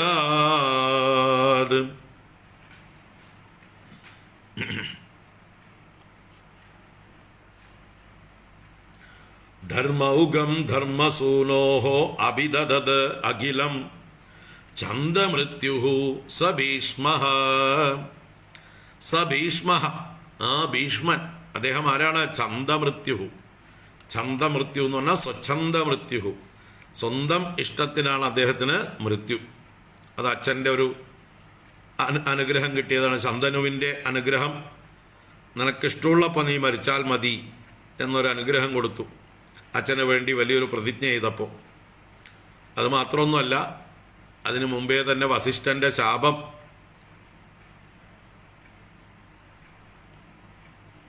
പൂർവജന്മത്തിലെ അദ്ദേഹം വസുവായിരുന്നു. അഷ്ടവസുക്കളിൽ ദ്യോവ് എന്ന വസുവായിരുന്ന ഭീഷ്മർ അന്ന് ആ വസുവായിരുന്നപ്പോൾ വസിഷ്ഠൻ്റെ കാമധേനുവിനെ അപഹരിച്ച് വസിഷ്ഠൻ്റെ ശാപത്തിന് വിധേയനായിരുന്നു. അപ്പോൾ അഷ്ടവസുക്കൾക്കും ശാപം കൊടുത്തു. പക്ഷേ 7 പേര് ചെന്ന് വസിഷ്ഠനോട് ക്ഷമാപണം ചെയ്തു, ഞങ്ങളിതിൽ നേരിട്ട് പങ്കാളിയല്ല, ഈ ദ്യോവാണ് ഉത്തരവാദി, ഞങ്ങൾ കൂട്ടുനിന്നു, ശരിയാണ്, പക്ഷെ ഞങ്ങൾക്ക് മാപ്പ് തരണം, ഞങ്ങളെ ശാപമോക്ഷം ചെയ്യണം എന്ന് പറഞ്ഞപ്പോൾ 7 പേർക്ക് മോക്ഷം കൊടുത്തു. പക്ഷേ മനുഷ്യരായി ജനിക്കണം, ഉടനെ തന്നെ മരണം, അങ്ങനെ നിങ്ങൾക്ക് നിങ്ങളുടെ ലോകത്തിലേക്ക് തിരിച്ചെത്താം. അങ്ങനെയാണ് ഗംഗാപുത്രന്മാരായി 7 പേരുണ്ടാവുന്നതും ആ 7 പേരെ ഗംഗാദേവി വെള്ളത്തിൽ കളയുന്നതും അവർ ഉടനെ തന്നെ ശാപമുക്തരായി പോകുന്നതും. എന്നാൽ 8ാമനായ ഈ ഭീഷ്മരായി ജനിച്ച ആളെ ശന്തനു കാരണം കളയാൻ പറ്റുന്നില്ല. പക്ഷെ അതിനു മുമ്പേ എന്തുണ്ട് കാരണം? ഇയാൾ മാത്രം വസിഷ്ഠനോട് ശാപമോക്ഷം അപേക്ഷിച്ചിരുന്നില്ല. അപ്പോൾ വസിഷ്ഠൻ ഈ ദ്യോവിനാണ് ദീർഘായുസ്സായിട്ടിരിക്കാൻ ശാപം കൊടുത്തത്. മനുഷ്യനായിട്ട് ചിരകാലം ഭൂമിയിൽ കഷ്ടപ്പെടാൻ, അസ്വാതന്ത്ര്യം അനുഭവിക്കാൻ, സ്ത്രീസുഖം അനുഭവിക്കാതിരിക്കാൻ, പല രീതിയിലാണ് ശാപം. അപ്പോൾ കുറേ കാലം കഷ്ടപ്പെട്ട് ശ്വാസം മുട്ടി ഭൂമിയിൽ കഴിയേണ്ട ആളാണ് ആര്? ഭീഷ്മർ. അത്രയും ദീർഘമായിട്ടുള്ള ശാപമാണ് വസിഷ്ഠനിൽ നിന്ന് കിട്ടിയത്. സ്ത്രീസുഖം ഉണ്ടാവില്ല, കാരണം സ്ത്രീയുടെ വാക്ക് കേട്ടിട്ടാണ് പശുവിനെ കട്ടത്. ദ്യോവിൻ്റെ പത്നി വസുപത്നി പറഞ്ഞിട്ടാണ് ആ വസിഷ്ഠൻ്റെ പശുവിനെ കട്ടുകൊണ്ടുപോകുന്നത്. അപ്പോൾ സ്ത്രീയുടെ വാക്ക് കേട്ടതുകൊണ്ട് അടുത്ത ജന്മത്തിൽ നിനക്ക് സ്ത്രീയുമായിട്ടുള്ള യാതൊരു ബന്ധവുമില്ലാതെ പോകട്ടെ എന്ന് വസിഷ്ഠൻ്റെ ശാപമുണ്ട്. അതുകൊണ്ടാണ് അദ്ദേഹത്തിന് വിവാഹം കഴിക്കാൻ പറ്റാതിരുന്നത്. അദ്ദേഹം വിവാഹം കഴിപ്പിച്ചവരൊക്കെ മോശമായി പോയത്, നശിച്ചു പോയത്. ഒരുപാട് കാര്യങ്ങൾ പറയാനുണ്ട്, നമുക്ക് ഭാഗവതത്തിൽ ഭീഷ്മസ്തുതി വരുമ്പോൾ പറയാം. അപ്പം ഇങ്ങനെയൊക്കെ കഥകളുണ്ട്. അപ്പോൾ ശാപം കൊണ്ട് ഇദ്ദേഹത്തിന് ദീർഘകാലം ഭൂമിയിൽ കഴിയേണ്ടതുണ്ട്. അദ്ദേഹത്തിൻ്റെ ആ വാസന ക്ഷയിക്കണേ. അഹങ്കാരവും പാപവാസനയും ക്ഷയിക്കണം. ആ വാസന ക്ഷയിക്കുന്നിടത്തോളം കാലമാണ് അദ്ദേഹത്തിന് ഭൂമിയിൽ ജീവിതം. ഇപ്പം അദ്ദേഹത്തിന് 58 ദിവസം ശരശയ്യയിൽ കിടന്നുകൊണ്ട് വാസന ക്ഷയിച്ചു. പശ്ചാത്താപ വിവശനായി സ്വന്തം പാപങ്ങളെ കഴുകിക്കളഞ്ഞു.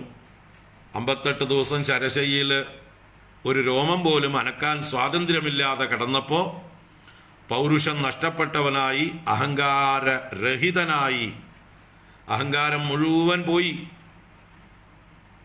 പൂർണ്ണമായിട്ട് അഹങ്കാരം പോയവനും പശ്ചാത്താപ വിവശനുമായി പാപങ്ങളെ മുഴുവൻ കഴുകിക്കളഞ്ഞു. അങ്ങനെയാണ് അദ്ദേഹത്തിന് മോക്ഷം കിട്ടുന്നത്. അപ്പോൾ വന്ന കാര്യം സാധിച്ചു കൊടുത്തു. അതായത് വസിഷ്ഠന്റെ ശാപം വലിച്ചു. ഏതൊരു തെറ്റ് ചെയ്തു അതിന് വലിയൊരു ശിക്ഷ അദ്ദേഹം അനുഭവിച്ചതാണ് ഈ ഭീഷ്മ ജന്മം. തെറ്റിൻ്റെ ശിക്ഷയാണത്. ആ രീതിയിലാണ് അതിനെ നമ്മൾ കാണേണ്ടത്. അപ്പോഴേ നമുക്ക് കറക്റ്റ് ചെയ്യാൻ പറ്റുള്ളൂ. അല്ലെങ്കിൽ നമ്മൾ എന്തെങ്കിലുമൊക്കെ പറഞ്ഞ് ഭീഷ്മരെ വല്ലാതെ അങ്ങോട്ട് മഹത്വവൽക്കരിച്ച് തെറ്റുകളൊക്കെ ന്യായീകരിച്ചുകൊണ്ടിരിക്കും. ഇന്നത്തെ കമ്മ്യൂണിസ്റ്റുകാർ അവരുടെ നേതാക്കന്മാരുടെ എല്ലാ തെറ്റുകളെയും ക്യാപ്സ്യൂളുകളാക്കി ന്യായീകരിക്കുന്നത് പോലെ ഭീഷ്മരുടെ തെറ്റുകളെ മുഴുവൻ ന്യായീകരിക്കേണ്ട ആവശ്യമൊന്നുമില്ല നമുക്ക്. കാരണം ഭീഷ്മർ ഭഗവാനൊന്നുമല്ല, ഭഗവാന്റെ മുകളിലും അല്ല സ്ഥാനം. ഭീഷ്മരും മനുഷ്യനാണ്. ഭീഷ്മർ ശപിക്കപ്പെട്ടൊരു ജന്മമാണ്. അദ്ദേഹത്തിന് ധാരാളം തെറ്റ് പറ്റിയിട്ടുണ്ട്. ആ തെറ്റുകൾ ചൂണ്ടിക്കാണിക്കുമ്പോൾ മാത്രമേ നമുക്ക് തെറ്റ് പറ്റാതിരിക്കുള്ളൂ. അല്ലെങ്കിൽ നമ്മൾ ഭീഷ്മരെ അനുകരിച്ചാൽ നമ്മളും അബദ്ധത്തിൽ ചാടും. അതുകൊണ്ട് ഭീഷ്മരെ അനുകരിക്കാൻ പറ്റിയ വ്യക്തിത്വമേ അല്ല ഭീഷ്മര്. ഭീഷ്മരുടെ ഒരു പ്രവൃത്തിയും ആരും അനുകരിച്ചുകൂടാ. ഒരു ധർമ്മം ചെയ്ത ഒരാളാണെങ്കിൽ എല്ലാവർക്കും അനുകരിക്കാൻ പറ്റണം. ധർമ്മമൂർത്തി ആണെങ്കിൽ നിങ്ങൾക്ക് എല്ലാവർക്കും അനുകരിക്കാൻ പറ്റുന്ന പ്രവൃത്തികളായിരിക്കണം അദ്ദേഹം ചെയ്തിരിക്കുന്നത്. എത്ര പ്രവൃത്തികൾ ഭീഷ്മർ ചെയ്തത് സാധാരണക്കാർക്ക്, മനുഷ്യർക്ക്, ക്ഷത്രിയന്മാർക്ക് അനുകരിക്കാൻ പറ്റിയതുണ്ട്. നമുക്കത് ചർച്ച ചെയ്യാം. നമ്മൾ മുമ്പും ഭഗവത്ഗീത ആരംഭിച്ചപ്പോൾ മഹാഭാരതം ചുരുക്കി പറഞ്ഞപ്പോൾ പറഞ്ഞിട്ടുണ്ട്. കേൾക്കാത്തവർക്ക് ഇനിയും ഭാഗവതം ആരംഭിക്കുമ്പോൾ പറയാം. ഭാഗവതത്തിലെ ഭീഷ്മസ്തുതി പറയുമ്പോൾ പറയാം. നമ്മൾ എന്താ പറയുക, യഥാർത്ഥമായി വസ്തുതാപരമായി കാര്യങ്ങളെ കാണണം. അല്ലാതെ ഒരു ഭീഷ്മരെ വല്ലാത്തൊരു എക്സോൾട്ടഡ് ആയിട്ടുള്ളൊരു ആത്മാവായി വർണ്ണിക്കാൻ പാടുള്ളതല്ല. ശരശയിൽ കിടന്ന് അദ്ദേഹം പശ്ചാത്താപ വിവശനായി, പരിശുദ്ധനായി, അദ്ദേഹം എല്ലാ പാപങ്ങളിൽ നിന്നും മുക്തനായി. ആ ഭീഷ്മരെ നമുക്ക് ബഹുമാനിക്കാം. ശരശയിൽ കിടന്നുകൊണ്ട് ഈ യുധിഷ്ഠിരന് ധർമ്മോപദേശം ചെയ്തതാണ് ഇവിടെ പറയുന്നത്. ധർമ്മൗകം ധർമ്മസൂനോഹോ അഭിദദകിലം ഛന്ദമൃത്യു സഭീഷ്മ. അപ്പൊ ഛന്ദമൃത്യുവായ, സ്വച്ഛന്ദമൃത്യുവായ ആ ഭീഷ്മൻ ധർമ്മസൂനോഹോ അഖിലം ധർമ്മൗകം അഭിദദത്, മുഴുവൻ ധർമ്മസമൂഹങ്ങളെയും പുത്രന് ധർമ്മസൂനോഹോ ധർമ്മപുത്രനായിക്കൊണ്ട് അഖിലം ധർമ്മൗകം അഭിദദത്, മുഴുവൻ ധർമ്മസമൂഹങ്ങളെയും, രാജധർമ്മം, വർണ്ണാശ്രമധർമ്മം, ബാക്കി ഓരോ ഇൻഡിവിജ്വലിനും അനുഷ്ഠിക്കേണ്ടതായിട്ടുള്ള ധർമ്മങ്ങൾ എണ്ണി എണ്ണി എണ്ണി 30,000-ഓളം ശ്ലോകങ്ങളെ കൊണ്ടാണ് ഭീഷ്മര് ശാന്തി പർവ്വത്തിലും അനുശാസന പർവ്വത്തിലുമായിട്ട് യുധിഷ്ഠിരന് ശരശയിൽ കിടന്നുകൊണ്ട് ഉപദേശങ്ങൾ കൊടുത്തത്. അതാണ് ഇവിടെ ധർമ്മസൂനോഹോ ധർമ്മൗകം അഖിലം അഭിദദത്, മുഴുവൻ ധർമ്മത്തെയും ഉപദേശിച്ചു. അതെ, ഭഗവത്ഗീതയുടെ ആദ്യത്തെ ഒരു 7-8 ക്ലാസ്സുകൾ കാണൂ. അതിൽ മഹാഭാരതം കുറേ പറഞ്ഞിട്ടുണ്ട്, ചുരുക്കി പറഞ്ഞിട്ടുണ്ട്, എങ്കിലും ആവശ്യത്തിനുള്ളതൊക്കെ പറഞ്ഞിട്ടുണ്ട്. മഹാഭാരതം കഥ കേൾക്കണം എന്നുള്ളവര് നമ്മുടെ ഭഗവത്ഗീതയുടെ ആദ്യത്തെ ഒരു 7-8 ക്ലാസ്സുകൾ കേൾക്കുക. ശരി.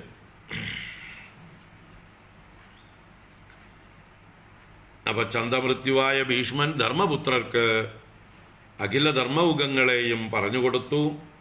എന്നിട്ടോ ത്വാം പശ്യൻ ഭക്തിഭൂമ്നായേവഹി സപതി നിഷ്കളബ്രഹ്മഭൂയം യയൗ. ത്വാം പശ്യൻ, അങ്ങയെ കണ്ടുകൊണ്ട്, മരണസമയത്ത് ഭഗവാനെ മുമ്പിൽ കണ്ടുകൊണ്ട്, ഭക്തിഭൂമ്ന, ഭക്തിയുടെ ഭക്തി ആധിക്യം, നല്ലതുപോലെ ഭക്തി വർദ്ധിച്ചവനായിട്ട് ഭീഷ്മര് അങ്ങയെ സ്തുതിച്ചുകൊണ്ട് വിഷ്ണു സഹസ്രനാമം ചൊല്ലിക്കൊണ്ട് സപതി നിഷ്കള ബ്രഹ്മഭൂയം യയൗ, ആ നിഷ്കളമായ കേവലമായ പരിശുദ്ധമായ ആ ബ്രഹ്മഭാവത്തെ പ്രാപിച്ചു. എന്നുവെച്ചാൽ മുക്തിയെ പ്രാപിച്ചു. പാപങ്ങളെല്ലാം കഴുകിക്കളഞ്ഞ് പരിശുദ്ധനായി അദ്ദേഹം ഭഗവാനെ അല്ലെങ്കിൽ ബ്രഹ്മഭാവത്തെ പ്രാപിച്ചു. അതിനുശേഷം അതാ പൂർണ്ണകാമം ധർമ്മജം അതിമഹിതൈഹി ത്രിഭിഹി അശ്വമേധൈഹി സംയാജ്യാദാശ്വമേധൈഹി സംയാജ്യ, അശ്വമേധങ്ങളെ കൊണ്ട് സമ്യക്കായി യജിപ്പിച്ചിട്ട് യാഗം ചെയ്യിപ്പിച്ചിട്ട് അശ്വമേധയാഗങ്ങൾ ചെയ്തു. എത്രണ്ണം? ത്രിഭിഹി എന്ന് പറയുന്നുണ്ട്.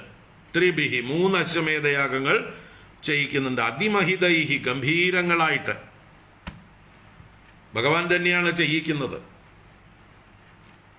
അശ്വമേധയാഗം ഈ മഹാഭാരത യുദ്ധം കഴിഞ്ഞ് ഒന്നാമത് ഈ ഹിംസകളൊക്കെ ചെയ്തതിൻ്റെ പാപം തീരാനായിക്കൊണ്ട് അശ്വമേധയാഗം നടത്താനായിട്ട് ഭഗവാൻ പറഞ്ഞു ധർമ്മപുത്രരോട്. അതുമാത്രമല്ല, അശ്വമേധയാഗം നടത്തുന്നതിലൂടെ ഒന്നുകൂടെ തൻ്റെ ആധിപത്യം ഭൂമിയിൽ ഉറപ്പിക്കുകയാണ്. ചക്രവർത്തിയായി വാഴുകയാണ്. ലോകം മുഴുവൻ ദിഗ്വിജയം നടത്തണം. അപ്പം അങ്ങനെ ദിഗ്വിജയം നടത്തി അശ്വമേധയാഗം നടത്തുകയാണ്.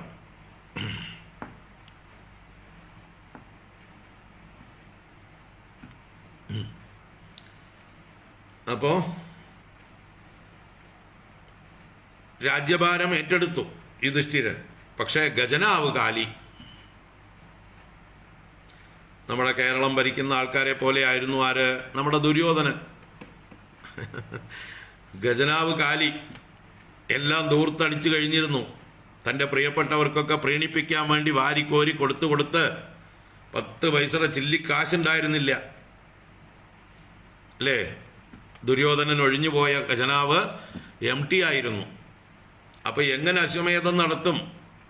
യുധിഷ്ഠിരൻ ഭഗവാനോട് ചോദിച്ചു. അപ്പോഴാണ് ഭഗവാൻ ഹിമാലയത്തിൽ ഒരു ഭാഗത്ത് പൂർവീകരായിട്ടുള്ള ഏതോ രാജാവ് അശ്വമേധയാഗം നടത്തിയതിൻ്റെ സ്വർണപാത്രങ്ങളും എല്ലാം സ്വർണം കൊണ്ടായിരുന്നു അദ്ദേഹം നടത്തിയത്. അതെല്ലാം മണ്ണിൻ്റെ അടിയിൽ മൂടിക്കിടപ്പുണ്ട്. കാലം കൊണ്ട് ഭൂമിക്ക് അടിയിലായി പോയ ഒരു യാഗശാലയും അതുപോലെയുള്ള പാത്രങ്ങളും എല്ലാ വസ്തുക്കളും സ്വർണം കൊണ്ടുള്ളത് അവിടെയുണ്ട്. അപ്പോൾ ഭഗവാൻ പറഞ്ഞു കൊടുത്തു, ഇന്നടത്ത് പോയിട്ട് നമുക്ക് ഇതിലേക്ക് വേണ്ട ധനം കുഴിച്ചെടുക്കാം എന്ന് പറഞ്ഞ് അവിടെ ചെന്ന് ഖനനം ചെയ്തിട്ടാണ് ഈ സ്വർണ്ണപാത്രങ്ങൾ, സ്വർണ്ണദ്രവ്യങ്ങൾ എല്ലാം സ്വർണം കൊണ്ടുള്ളത് എടുത്തുകൊണ്ട് വന്നു. ഒക്കെ ഭഗവാന്റെ നിർദ്ദേശമായിരുന്നു. അങ്ങനെ ധാരാളം ധനമായി. അപ്പോൾ അത് വെച്ചിട്ടാണ് MT ട്രഷറി വെച്ചിട്ട് ഇദ്ദേഹത്തിന് അശ്വമേധയാഗം നടത്താൻ സാധിച്ചത് ഭഗവാന്റെ അനുഗ്രഹം. അതാണ് സംയാജ്യാത അശ്വമേധൈഹി ത്രിഭിഹി അതിമഹിതൈഹി. അതിഗംഭീരമായിട്ട് തന്നെ നടത്താൻ പറ്റി, ഇത്രയും ധനം കിട്ടിയത് കൊണ്ട്. ധർമ്മജം പൂർണ്ണകാമം, അങ്ങനെ എന്താ പറയുക, പൂർണ്ണകാമനാക്കി ധർമ്മപുത്രരായ യുധിഷ്ഠിരനെ എല്ലാ ആഗ്രഹങ്ങളും സാധിപ്പിച്ചു കൊടുത്തു. അശ്വമേധങ്ങളെ കൊണ്ട് യജിപ്പിച്ചു. അത് കഴിഞ്ഞ് ഗുരുവായൂരപ്പ അങ്ങെന്ത് ചെയ്തു? സംപ്രാപ്തോ ദ്വാരകാം ത്വം ദ്വാരകാം സംപ്രാപ്ത, അങ്ങ് ദ്വാരകയിലേക്ക് മടങ്ങി വന്നു. വലിയൊരു എന്താ പറയുക, അർജുനൻ വന്ന് കൂട്ടിക്കൊണ്ടുപോയതാണ്. പിന്നെ ദൂതനും സൂതനും ഒക്കെ ആയി ഇപ്പോൾ അശ്വമേധയാഗം നടത്തിക്കഴിയുന്നത് വരെയും കൂടെ ഉണ്ടായിരുന്നു. മാസങ്ങളോളം പാണ്ഡവന്മാരുടെ കൂടെ നിന്ന് അവരെ ജയിപ്പിച്ച് അവരെ രാജാക്കന്മാരാക്കിയ ശേഷം മടങ്ങി ദ്വാരകയിലേക്ക് വന്നു. സംപ്രാപ്തോ ദ്വാരകാം ത്വം, അങ്ങനെയുള്ള പവനപുരപതേ ഗുരുവായൂരപ്പ പാഹിമാം സർവരോഗാത്, എന്നെ സർവരോഗങ്ങളിൽ നിന്നും രക്ഷിച്ചാലും എന്ന് പറഞ്ഞ് മഹാഭാരത കഥയെ ഇപ്പോൾ രാജസൂയ യാഗവും ഇതും കൂടി ചേർത്താൽ 2 ദശകങ്ങളിലായിട്ട് മേൽപ്പത്തൂര് ഒരുവിധം ചുരുക്കിയാണെങ്കിലും ഭംഗിയായിട്ട് തന്നെ എല്ലാ ഭാഗവും ടച്ച് ചെയ്തുകൊണ്ട് വർണ്ണിച്ചു. ധർമ്മൗകം ധർമ്മസൂനോഃ അഭിദദദഖിലം ചന്ദമൃത്യുഃ സ ഭീഷ്മഃ ത്വാം പശ്യൻ ഭക്തിഭൂമ്നൈവ ഹി സപതി യയൗ നിഷ്കളബ്രഹ്മഭൂയം സംയാജ്യാദാശ്വമേധൈഃ ത്രിഭിരതിമഹിതൈഃ ധർമ്മജം പൂർണ്ണകാമം സംപ്രാപ്തോ ദ്വാരകാം ത്വം പവനപുരപതേ പാഹി മാം സർവരോഗാത്. പവനപുരപതേ പാഹി മാം സർവരോഗാത്. സർവത്ര ഗോവിന്ദനാമ സങ്കീർത്തനം. ഗോവിന്ദ ഗോവിന്ദ. നാരായണാഖില ഗുരോ ഭഗവൻ നമസ്തേ. നാരായണാഖില ഗുരോ ഭഗവൻ നമസ്തേ. നാരായണാഖില ഗുരോ ഭഗവൻ നമസ്തേ. ഓം കായേന വാചാ മനസേന്ദ്രിയൈർവാ ബുദ്ധ്യാത്മനാ വാ പ്രകൃതേ സ്വഭാവാത് കരോമി യദ്യത് സകലം പരസ്മൈ നാരായണായേതി സമർപ്പയാമി. ഓം ശാന്തി ശാന്തി ശാന്തി. ഹരി ഓം ശ്രീ ഗുരുഭ്യോ നമഃ. ഹരി ഓം. അപ്പോൾ അടുത്ത ദശകം കുചേലോപാഖ്യാനമാണ്. എല്ലാവർക്കും പ്രിയപ്പെട്ട കുചേലൻ്റെ കഥ മുമ്പെപ്പോഴോ വർണ്ണിച്ചിട്ടുള്ളതാണ്. എങ്കിലും നമുക്ക് ഏതോ ഒരു കുചേല ദിനത്തിന് പറഞ്ഞ പോലെ ഒരു ഓർമ്മ. എന്തായാലും ഇനിയും കാണാം, നമുക്ക് വിസ്തരിച്ച് കാണാം. നാളെ വെള്ളിയാഴ്ചയാണ്, ഉണ്ടാവില്ല. ശനി ഞായറും ഗീതയാണ്. അടുത്ത തിങ്കളാഴ്ചയാണ് നമുക്ക് കുചേലവൃത്തം. തിങ്കളാഴ്ച കുചേലോപാഖ്യാനം കാണാം.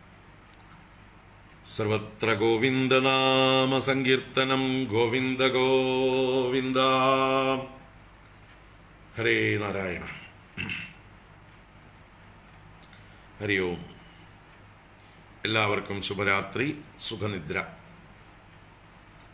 നാളെ വെള്ളിയാഴ്ച രാവിലത്തെ ക്ലാസ്സുകളെല്ലാം ഉണ്ടാവും, വൈകുന്നേരം ഉണ്ടാവില്ല. ഓം.